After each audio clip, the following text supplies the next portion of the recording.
చెప్పాడు ఆయన. ఎవరైనా పర్లేదు పిల్లలు చెప్పగానే అతను వెళ్ళి వారిని కూడా పిలిచాడు. మీరెలా ఖాళీ ఉన్నారండి, మమ్మల్ని ఎవరు పిలిచారు, మీరు ఎవరు పిలిచారా, మమ్మల్ని ఎవరు పిలవలేదు కదా అని చెప్పారు. ఎస్ రండి అన్నాడు, వచ్చారు. కానీ పిల్లరా జ్ఞాపకం చేసుకుందాం వాళ్ళ అనుకులు.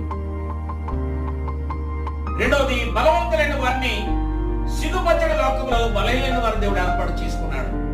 ఈ బలవంతులైన వారు ఎవరంటే జ్ఞానులు, గనులు, ప్రియులారా. మూడవది, ఎన్నికైన వారిని వ్యర్థం చేయడం లోకంలో నీచులైన వారిని, తృణీకరించబడిన వారిని, ఎన్నికలైన వారిని దేవుడు ఏర్పాటు చేసుకున్నాడు. ప్రియులారా, పౌలు తన ఉపమానం చూపిస్తూ మరి కొరింథీ సంఘానికి ఈ మాటలు తెలియజేస్తున్నాడు. జ్ఞానులను సిగ్గుపరచని దేవుడు లోకంలో వెర్రి వారిని ఏర్పాటు చేసుకున్నాడు.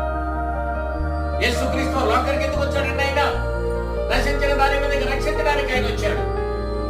పాపులను రక్షించడం యేసుక్రీస్తు లోకంలో వచ్చాడు. ప్రియులారా, అంధకారం కలుగుతున్న